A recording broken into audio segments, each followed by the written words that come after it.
127 down, 239 to go. My name is Chris, and I am talking about At a Theater Near Me. Of course, this is the podcast where I go to the movies every single day for an entire year. Yesterday, I went to the movies with Justin Trudell, and we went to the Regal Theater in Times Square and saw Phantom Menace, Star Wars Episode 1. Bring Justin in right now. Hey, how's it going, Chris? Happy to finally join the show. Excited to have you. You were supposed to come on a couple years ago. You're going to come and talk about Sonic 2. So I figured what better time to bring you on than day 127. This has been a long journey. Been doing this now. I mean, Christ, we're almost in the summer. So we have the summer blockbusters to look forward to. I got through the hellscape that was the spring, April, March. So this is kind of exciting time for the movies. And what better movie to talk about with you than Star Wars? You love Star Wars than Phantom Menace. Chris, I love the prequels more than probably anyone should. I have some crazy takes. I'm one of the people that thinks like, do I think the prequels are better than the originals? Absolutely not. But do I enjoy them more? Yes. I'm one of those freaks. I grew up with the prequels. I was 3 when Phantom Menace came out. I've seen it in theaters once before, in the 3D re-release, like about a decade ago, before Lucasfilm was sold to Disney. But with the 25th anniversary coming up, it was great of you to reach out, see if I can go down to New York City and watch this movie with you. So I appreciate you having me on. Of course. So we went to the theater in Times Square, the Regal there. Regals are always this was kind of Times Square, obviously the worst place in the world outside of maybe Port Authority. It's a horrible place to be. Yeah. But I will say the theater itself, other than the escalators being broken on seemingly every floor, it wasn't that bad of an experience, I thought. It was all right. Is it just me, or it got better? But when we first got there, it was very hot. I felt like the AC. Yeah, I felt like the AC was broken or something. It was very hot when we got there.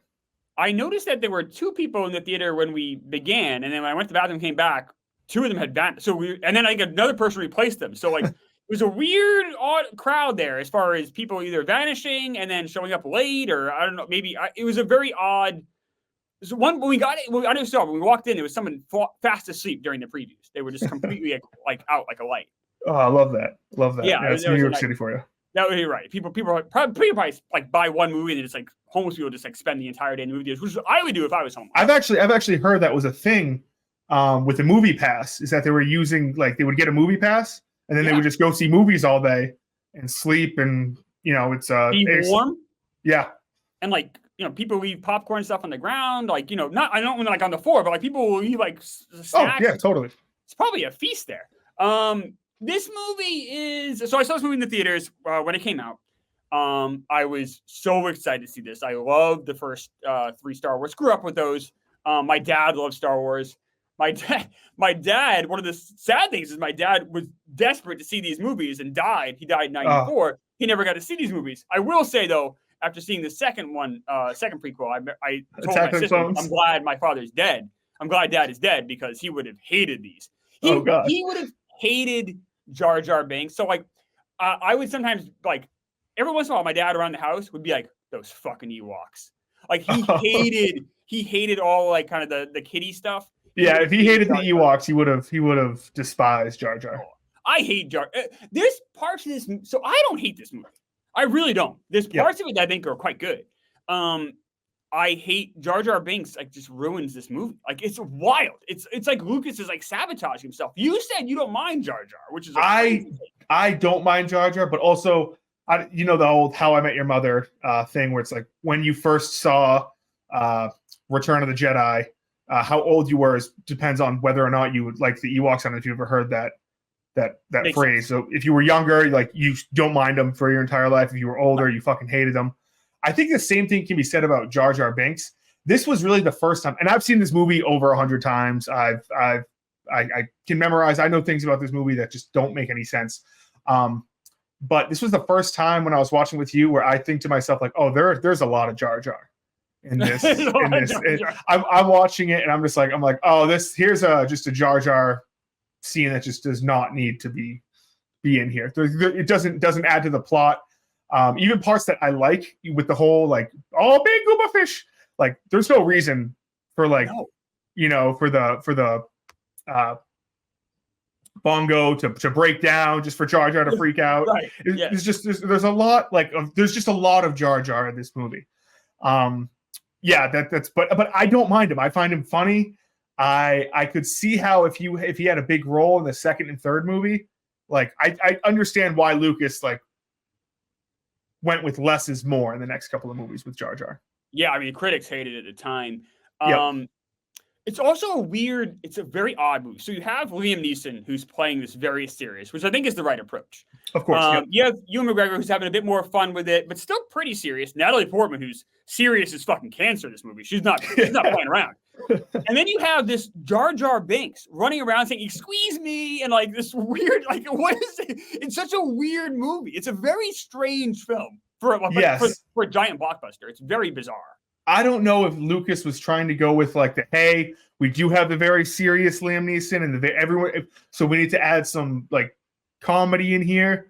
But like there are some comedic parts that don't include Jar Jar, which are like funny, like in and of himself. Like one of my favorite lines in it is when after Obi-Wan and Qui-Gon escape from the Droidekas in the opening scene, where he's like, "You were right about one thing, Master. Yeah. The negotiations were short." Like that's a funny line. That's not silly. That's not stupid. No. It's Star Wars humor. It's like oh, it's a little quick. Qui-Gon's like, "Shut the fuck up," but it's a funny line. But it also shows the relationship between those two guys. They can have a little fun with each other. Like they've obviously been through some shit together. It adds to the character more. Now, I'm not maybe I'm not as into cinema as other people, and definitely not as much as George Lucas. I'm not sure Jar Jar stepping in shit and then going ew and then like wiping it on. Like I don't know what that adds to the movie necessarily. But maybe we're wrong, and in 15 years we're gonna be talking about how Jar Jar was actually the most complex character of all time. I question who this movie's for. So there's a whole plot point about trade routes and a trade federation blocking, which seems like a very adult conversation. Yep. I would say Liam Neeson and especially Natalie Portman too are acting like this is a movie for adults, which I think is the right way to do it. I don't really love when they talk down to the kids and I feel like Star Wars is the same way. They acted like they were acting in a serious movie. They took it, I think, the right way. Yes. But then you have the Jar Jar Binks element, which tells me, and kind of the Jake Lloyd stuff too, to some extent, who I actually think isn't that bad in this movie. I think he got a lot of shit. I think it was almost an impossible. I think if knowing he turns into Darth Vader hurt him because people were saying, how is this child eventually going to turn into the guy who's blowing up planets, who is choking out people, who's just a murderous and supposed to be the most evil person in the galaxy. It's tough, but I think Lucas was trying to go with he was just kind of a normal 9-year-old kid. I agree. And also, so I was thinking watching it, I'm like, all right, this kid, I don't think is he good? No. But is he bad? No, he's fine. What if Haley Joel Osment, who's around the same age, let's say they cast him, let's say Jake Lloyd, for whatever reason, is in Sixth Sense, which would have been a terrible pairing.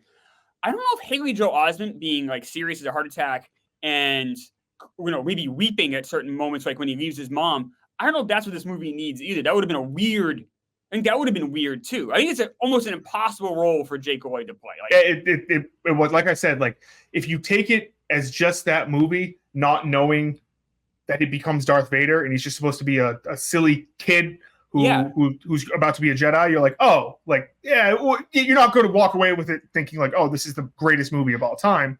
This is the greatest performance of all time. But it's not but he got destroyed. I don't obviously I don't remember, but like, I know like he's one of these people. Same with Ahmed Best, Jar Jar.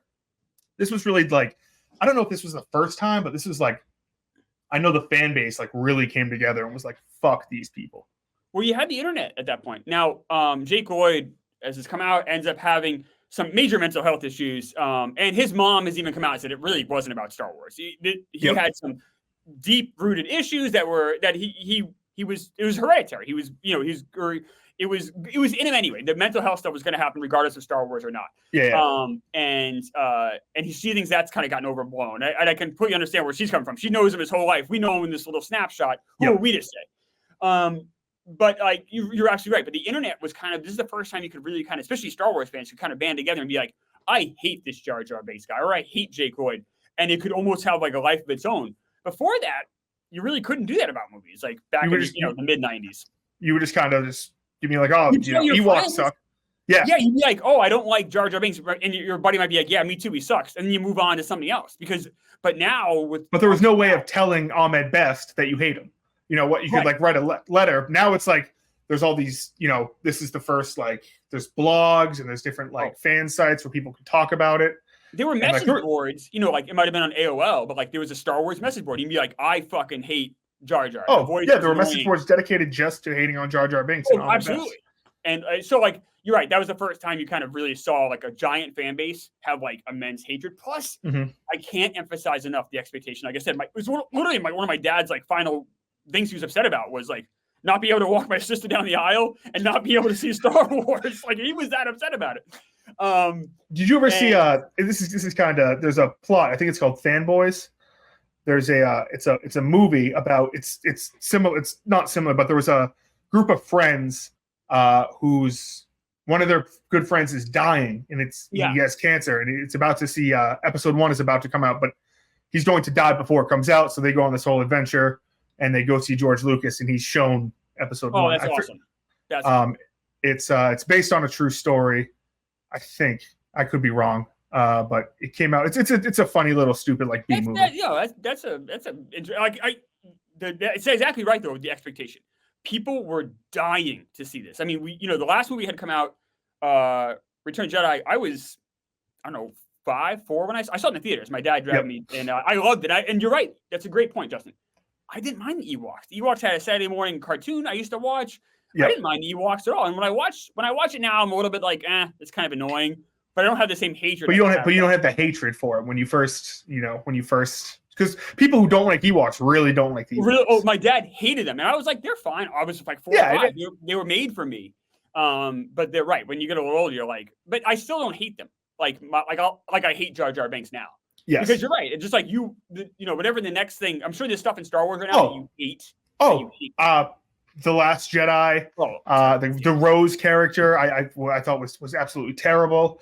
Like what they did with Leia wasn't great. But no, I definitely see that, especially with the new characters that came in that I just despise. I'm like, I really don't like this. And they're like, oh, the newer fans are like, oh, actually, it's not the end of the world. But now it's like, I get it. This is my Jar Jar Binks. And I understand why people I'm a huge prequel guy. I understand why people are like, fuck these movies. I'm like, they are different than the original trilogy.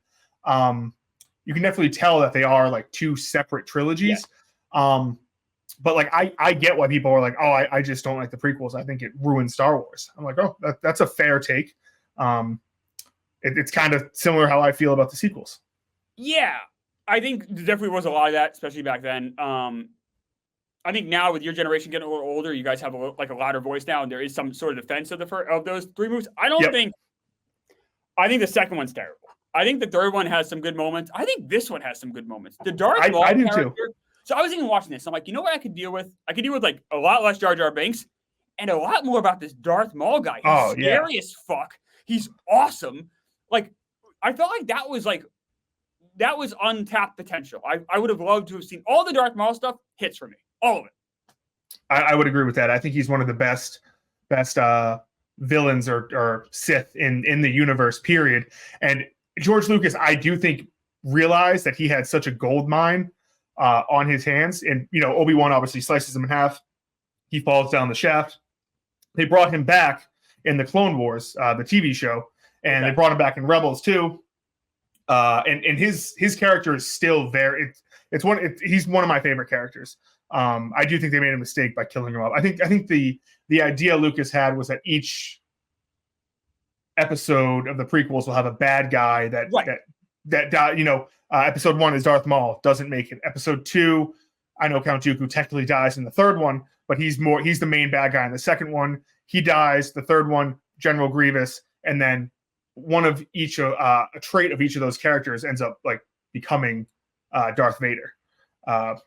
Is one of the things I've heard from Darth Maul. I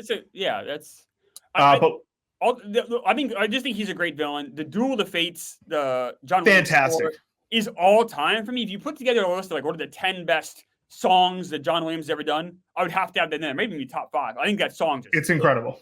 It's just awesome. It still gives me kind of chills when he does the lightsaber and it's the 2. I know it's probably for you or when you're younger, when that happened in real time, you saw that he had 2 in the trailer and the commercial stuff. You're like, holy shit! Oh, my dad told me about the first time he saw the trailer. He had to download it actually from the internet, and it takes like you hear like Star Wars trailer and everyone's downloading it. So it took like an hour to just download a single fucking trailer. And he said when he saw it, he was like confused, but in like a good way. He was like whoa, like this is where they're like it's something so simple, like just a double bladed lightsaber, but it was like, oh fuck, like this is Star Wars in 1990. This is 1999. It broke our brains. This is incredible. That was the other problem too, is people had such high expectations for it. I think Lucas in some way almost couldn't win. I'm not saying these are good movies. I'm not saying this is a great movie. Phantom Menace, I think it's fine. But we went in expecting the bar was so high, ridiculously high. And I will say, if you watch the trailer, it's one of the best trailers because it's like the saga begins, and you're like, oh fuck, like I'm going to see Darth Vader growing up. I get to see Obi-Wan Kenobi meeting, Luke's dad, and all this other crazy stuff. And the poster where it's like little Anakin. I don't know if you know what poster I'm talking about. It's him on Tatooine, and he's standing there, and the shadow is Darth Vader. Yes. Like, oh my god, how can you not be like, fuck yeah, let's go? It's just, I don't know.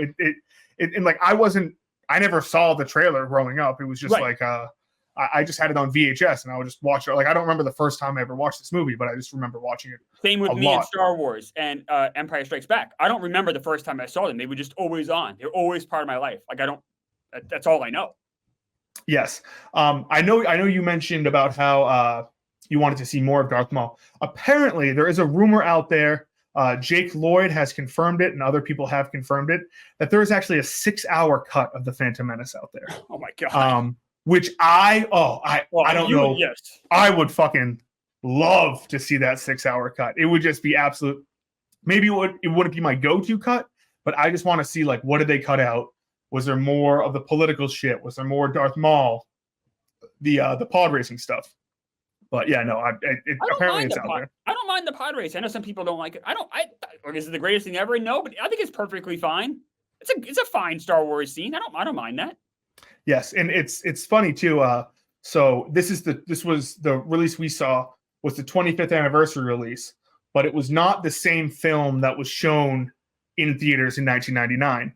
Along with the original trilogy, you know how they added in cuts and things like that. There was actually a couple things that they added into episode 1. Like originally Yoda was a puppet. They added in a couple extra scenes introducing pod racers. There's a couple background things. It's nothing too huge, but there is a regular cut of the actual cinematic movie, which I go back and forth on whether or not like this is all right. On one end, it's like, who am I to say George Lucas can't go back? But also, like, once you make a movie, you kind of made the movie. Like, I agree. I would have preferred if, you know how like the movies like Blade Runner, where there's like all these like director's cuts and things like that. There's things called the director's cuts. Mm-hmm. Now, if you just go watch Star Wars Episode 4, you are watching technically the director's cut. You know, the director's cut that came out 15 years later. Right. Like if you go on Disney Plus right now and you watch Star Wars Episode 4, it doesn't say like with bonus added things and all these different things. But if you go back and watch the original movie release, you know, Jabba the Hutt's a human. There's all these different, you know, different weird things, which I kind of find it's kind of like deceiving a little bit. I hate that. I believe movies are art. And I think once you finish your art, you let it go. And it's almost like a time capsule. I think it's like, that's why I love movies. I love going back and watching something like Dog Day Afternoon, which took place in the 70s New York. I was barely alive in the 70s New York. I don't know, but to see it in that structure is exciting and interesting. It's almost like a view into the past. It is. Now, obviously, Star Wars is a fictional universe, but there's still something you said about the special effects, how Lucas directed it. Why did he shoot it this way? Why did he cast it this way? Why did he use the puppets? That's all he had. And sometimes those puppet stuff, that stuff holds up a lot better than a lot of the CGI stuff. And one day Lucas is going to be dead. And then 30 years from now, people are still going to, because Star Wars is important, people are still going to watch it, and the effects are outdated no matter what. So they're going to be outdated eventually anyway. So just let it be. That's a good point. And I do think there is some like thought to like, oh, we're watching, you know, one of the greatest scenes in cinema history, the Battle of Hoth. And you're like, oh, they made this without the you know, the CGI and the special effects we have today. Does it look great? No, but it's like, I think it wow, looks pretty fucking good, man. this is I think still it like looks good. pretty awesome. And they did that back then, like just kind of like, wow, it's because sometimes when you watch a movie, you like to like sit in the theater and be like, wow, or you like to pretend like you're in a theater watching it. Like I've never seen Empire in theaters before. I'm like, oh, I can imagine, seeing the explosions. Do they look as great as, the explosions that you see in the Star Wars movies today? No, but like, can you imagine like, holy shit, like the lasers and everything? I don't know. It's I a don't know. silly You go thing. back. So I go back to like the original Superman with Christopher Reeve, and Yep. it was made around the same time as Star Wars. And they use miniatures a lot. They use these practical effects. I think those hold up. Like if you watch like the Avengers now, that movie kind of looks like dog shit with special effects sometimes because like the CGI stuff just gets outdated so fast. Where the miniature stuff kind of holds up. I don't know. I'm a fan of practical. I agree. And to bring it back to Star Wars too, like I'm sure you're aware, in A New Hope, Jabba the Hutt was originally a human. That's crazy. I didn't know that. Yeah, he was. I'll actually send you. And in it, Han Solo walks around Jabba the Hutt, and in the new one, they like CGI him like going upwards, and it looks fucking terrible. It looks absolutely dog shit. Send me the picture of that because my dad had it on because my dad taped it off HBO and he had the VHS. So I don't know like what version I was like what year. I'm guessing it was like 82, 83 when we had HBO at the house and we had a VCR and stuff. So I don't know what version I grew up watching, but I watched whatever version my dad had for years. Yeah, I'll find it. One thing I want to talk about too is the casting. Lucas gets a lot of shit for the casting, and I think the Hayden Christensen stuff is pretty fair. I think that was a pretty terrible cast just personally. But casting Liam Neeson, who already was an accomplished actor, Natalie Portman, who would go on to win an Oscar, Ewan McGregor, who was pretty young at that time, did Trainspotting, but wasn't like he ended up having. He wasn't a star. He wasn't a no, and he's had a very nice, fantastic career, and he's a very good actor.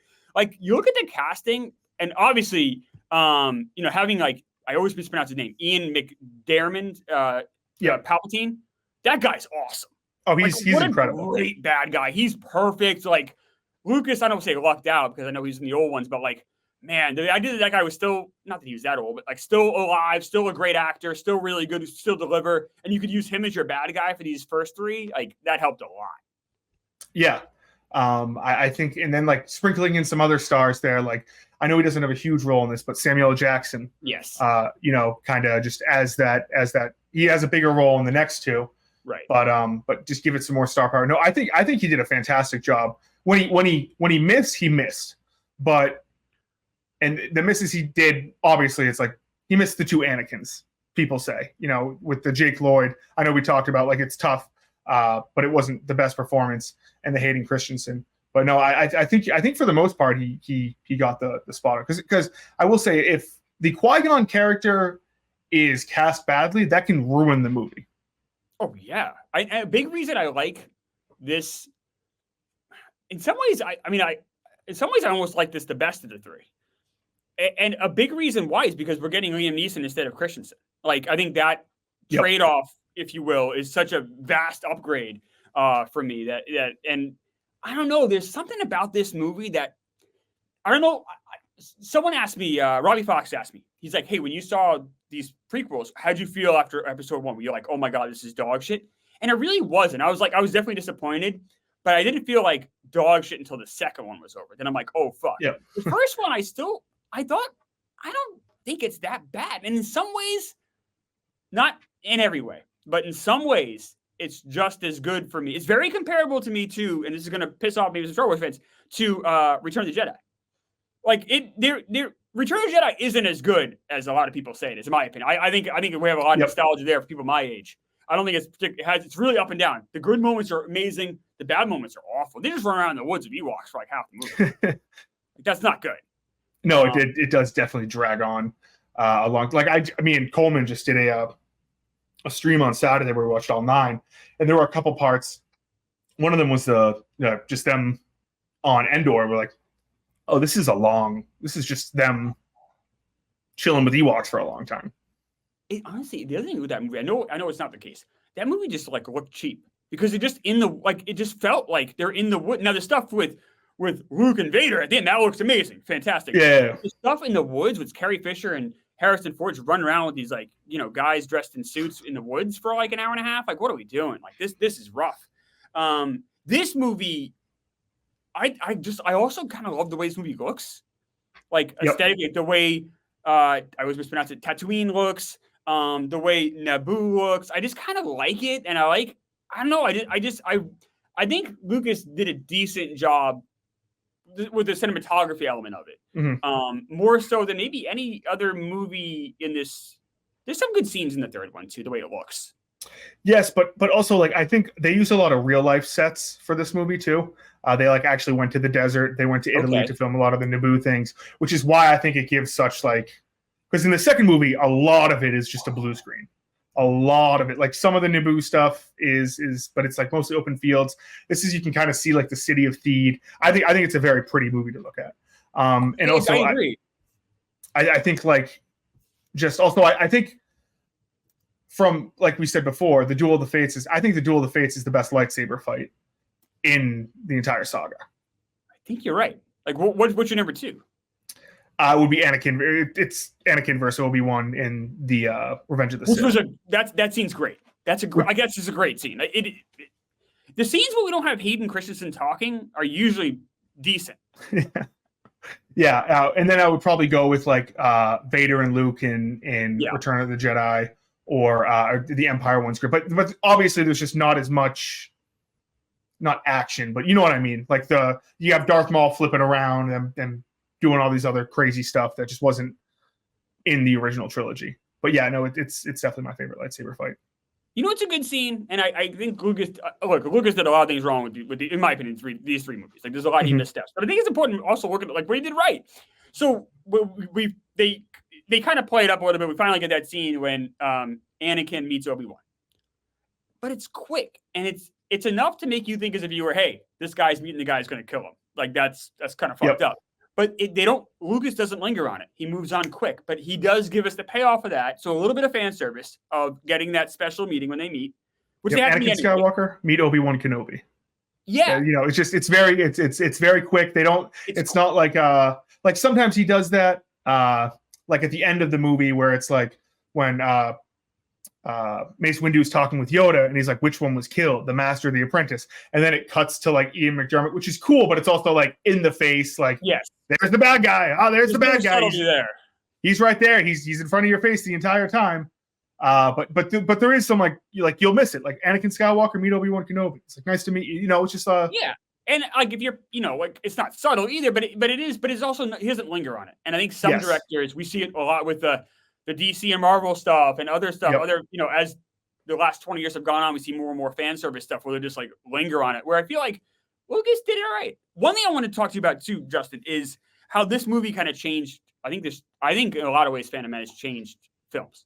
So the 90s were my favorite decade movies. It's a lot of independent, you know, the early part of the 90s was studios were making really interesting and different films, like just weird stuff all over the place. Edward Scissorhands and, you know, The Fugitive, which, you know, was based on a TV show, which was kind of weird at the time. There's a lot of like kind of interesting movies that became big hits.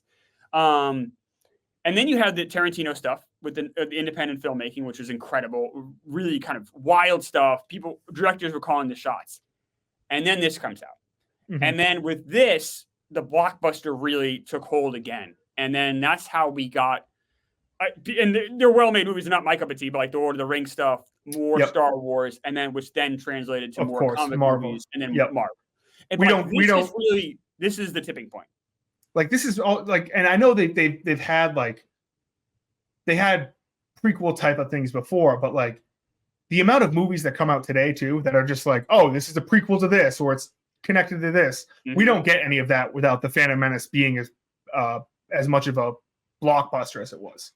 Absolutely not. You don't have a lot of these blockbuster. Like you had, you know, think about the blockbusters in the 90s before. It was Titanic, like a historical drama. Like you weren't having kind of like the, you know, capes and sword fights, and it wasn't like that. Like you get with Star Wars, that you get then with Lord of the Rings, then you get with these comic movies. It's a great book, Best Movie Year Ever, about 1999. And it kind of talks about how Phantom Menace really did change everything right before the century ended. It really did shift a lot of, especially how we look at summer movies. But now I feel like tentpole movies come out all the time, especially with Marvel and the Star Wars stuff. I feel like it's just constant. And even they're kind of dialing it back now. Maybe we're seeing another change of the tides now, where I feel like we were talking about it before the movie. Like, if Deadpool doesn't work, like, Marvel's fucked. Oh, totally. Like, I don't know. Totally. Which is that work? Like, which is crazy to think, because 5 years ago we would have said like Marvel can put out the biggest, like around the Infinity War era, if they put out the biggest chunk of shit, $1 billion. Like it was just printing money at the time. It was on top of the world, and now it's like you see these movies that are like not only losing money, but like losing money pretty big, and also getting panned by the critics. Like Thor didn't do great.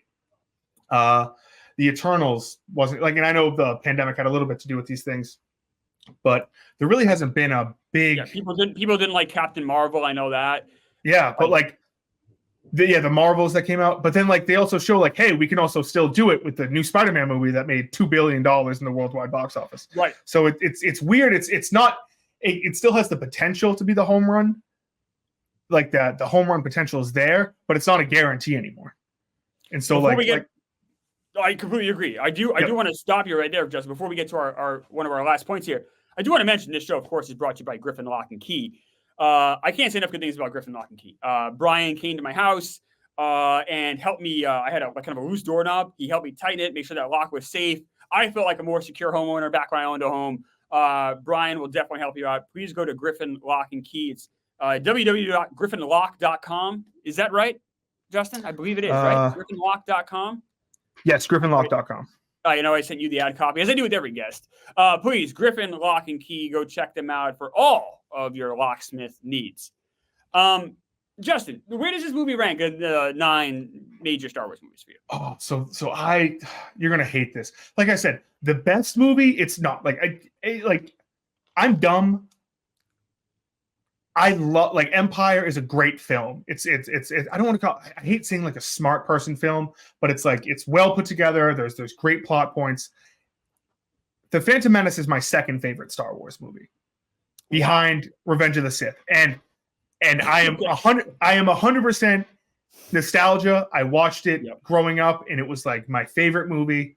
I would watch it on VHS all the time. I was one of those kids that, like, I'm sure if you have a niece or nephew or something, they would watch Shrek and be like, after they're done watching Shrek, guess what they're going to do? They're going to watch Shrek. It's like, like just what, or like Trolls or something. Like that was me with Star Wars Episode 1. On terms of like best movie, I'd probably put it, I'd say fourth. If I'm, which is, so it's going to go Revenge of the Sith is number 1 for me. Empire, A New Hope, and then Phantom Menace is going to be my top 4. I really do love this movie though. It's one of those things, and like you see me during it, I'm like cracking up during it. Like I'm like, this is like, there are parts like I showed you too with Captain Panaka there. This guy is unbelievable. I'm like, hey, just so you know, negative man in film. I go, just pay attention. Everything he says, he's a fucking Debbie Downer. He's like, oh, I like at one point they're trying to find the Gungan city, and they're like, oh, they must have moved, and Jar Jar's right there, and he's like, now more likely they were wiped out. Like just like unnecessary, just like totally Debbie Downer. Everything he says is we shouldn't go to Tatooine. They're gonna kill the queen. They're like, what do you think, Captain? He's like, this won't work. He's like absolutely. Everything is this won't work. It's a disaster. Everything's bad. That was a very funny thing you pointed out. I have this movie. I probably have it around 5th or 6th, I guess, for me. I think I'm not counting Rogue One as part of it. Yeah, I wasn't counting Rogue One as part of it. It's the nine core films. I think I have it right around there, I guess. Yeah, it's tough. I have like episode 7. I probably have ahead of it. You definitely have 2 behind it, right? Attack of the Clones. Yeah. 2 and maybe I don't know. I'm stuck with 3. There's something about this movie I really do enjoy. Like if you told me out of the 3 prequels, I almost didn't mind seeing this again the big screen. You know what I mean? Like there's something. It was great, Chris. I'm gonna tell you right now. It's like I saw it when I was in middle school or early high school when it came out in 3D, and it was great. I saw it once. When I saw it, and as soon as the Star Wars thing, I saw you do a fist pump. Yeah, that's great. I'm like, I'm seeing this with the right guy, because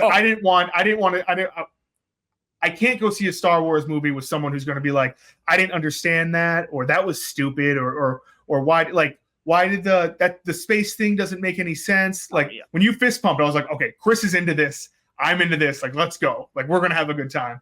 And it was very. I recommend everyone seeing it. It sounds great. And there is like a different experience seeing it in the theater. There is. Like I said, I really did not realize, like, wow, there is a lot of Jar Jar things. And then I put myself in 1999, if I'm watching it as just a Star Wars fan, I go, I like the Jar Jar things, but I can definitely see why people were just like, I'm out on Jar Jar after this.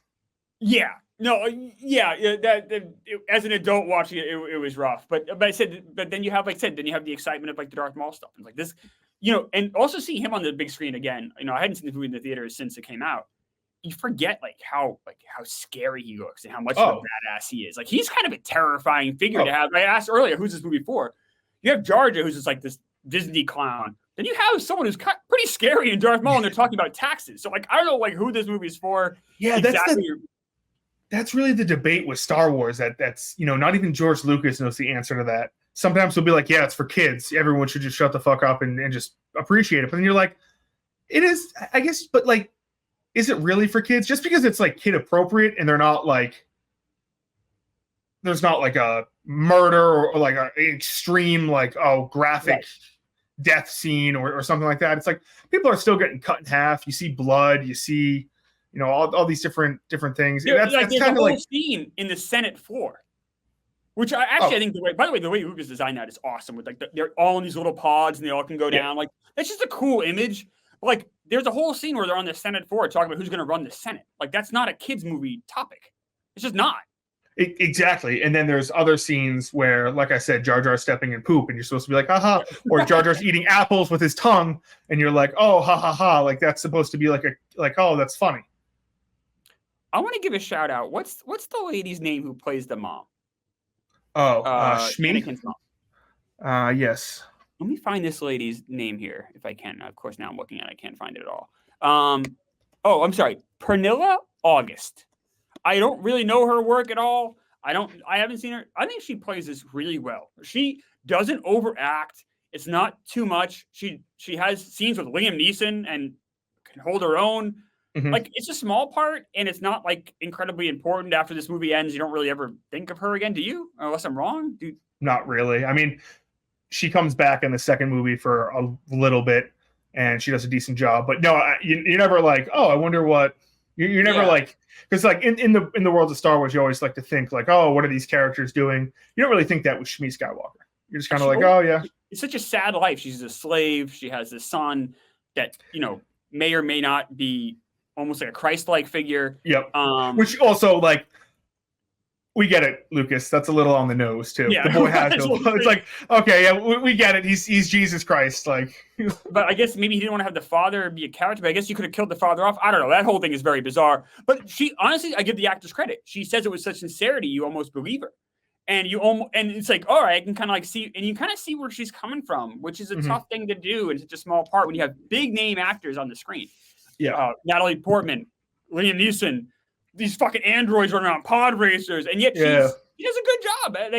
That's credit. Like, there was more about this movie that I enjoyed than I necessarily remembered, if that makes sense. Like, you know what I mean? Like, there were some things that definitely annoyed the fuck out of me, but I kind of remember those. But it was the little positives. I was like, this is actually pretty fun. Not a bad movie. It's easier to look back at it 25 years later than it was when it came out. I think I'm a lot more fair. Well, also a lot older now too, and maybe that's the thing. And also, not that your expectations, you're like, what the movie is, right? Well, honestly, like, when I walked in, and I think you asked me before we sat down, you're like, "Oh, did you see it opening weekend?" Honestly, I didn't, because back then radio stations were buying out theaters. It was impossible to get a seat. Like, that was their giveaway. We'll give you a ticket to see Phantom Menace. That's how much people were camped out. I worked at a McDonald's across the street from a movie theater in Newington, New Hampshire, at the time, and there were lines like around, if you know that area, Foxborough Mall, there were lines all around the mall. Like, you couldn't even get into the parking lot to work at McDonald's because everyone was waiting to see Star Wars, and that was like 3 days before it came out. Like it was just insanity. Like there was expectations for this movie, I think almost like no other, just because we had waited 15, 16 years for it, right? 14, 15 years. Like it was huge, and I'm able to finally kind of look back and I don't know, kind of enjoy it. I would give this movie a solid. I'd probably say a 6.5, which is not what I would have said back then. I don't think. Yep. I'm going to give it, like I said, I'm biased, but I admit my bias. I'm going to give it like a 9.1. Okay. It's high for me. You love it. It's high for me. And it's like, but it's one of those things where if you were to tell me it was a 3, I'd be like, hey, that's fair. Like, I'm not going to die on the hill. I'm not going to it's not one of those movies where I'm like, yeah, you're wrong on it. Like, I think everyone's opinion on this is fair. Just real quick about Shmi Skywalker. I was doing the stream with Coleman on Saturday. And this is one of the things where you ever hear Coleman say something like, oh, I don't think he's ever seen this before. Yeah, you mean every sports opinion he has? Yes. Yeah. And he goes, it's wild that like Anakin's a slave because his mom is like a degenerate gambler. And I was like, what are you talking about? You know, the scene where she's like, Anakin's talking and he's like, we were bought by Gardola the Hutt. Right.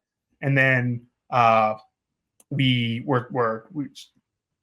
got what's his name, Watto in a pod race.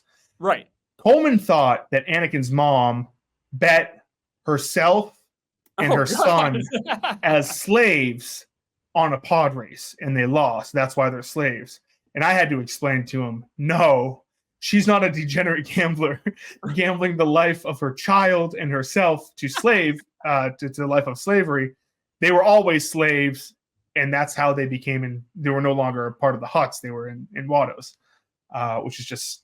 I love the idea that Coleman has spent the first 25 years of his life hating this woman who's such a horrible mother. She's betting the life of her own son into slavery. Well, that's my thing. It's like, yeah, take him away. Like, take Anakin away like yesterday. Like, yes. like there should be no, like, can you imagine like you found out like you're a slave and then your mom, the reason why you are is because your mom like was betting the ponies or something. Like, you're like, fuck this. This was the first Star Wars any media I've consumed since Rise of Skywalker. I hated Last Jedi and Rise of Skywalker so much that I tapped out of Star Wars. I have not seen a second of Mandalorian. I've not seen anything.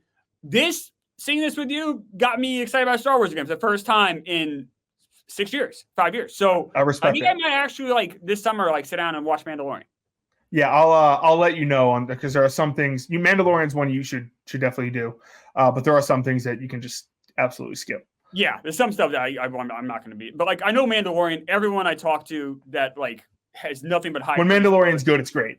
Yeah, it's great. I'm actually interested in that. So I think I might dabble in that because I honestly The Last Jedi was, and I hated Rise of Skywalker. I just hated those two movies so much. You're telling me, Chris. Really turned me off, and I was like, I can't do it anymore. I need a break. I felt like I've been kicked in the face by this franchise. The Last Jedi, I was so hyped for. I remember I worked at Best Buy at the time, and I told everyone, we're a bunch of 20-some-year-olds working at Best Buy. We're all like have similar interests, movies and Star Wars. Yeah. I was telling everyone like, hey, if you're going to go see The Last Jedi, I'll go see it with you. I plan on seeing this movie like 8-10 times in theaters. I saw it once. I was so disappointed. I didn't know what to do. I refused to see it in theaters again. I saw it again when it came out on Blu-ray.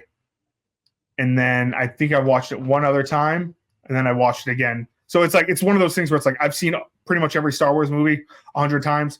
Last Jedi was such a kick in the teeth. I've never been so hyped for a movie and been so disappointed. It crushed me.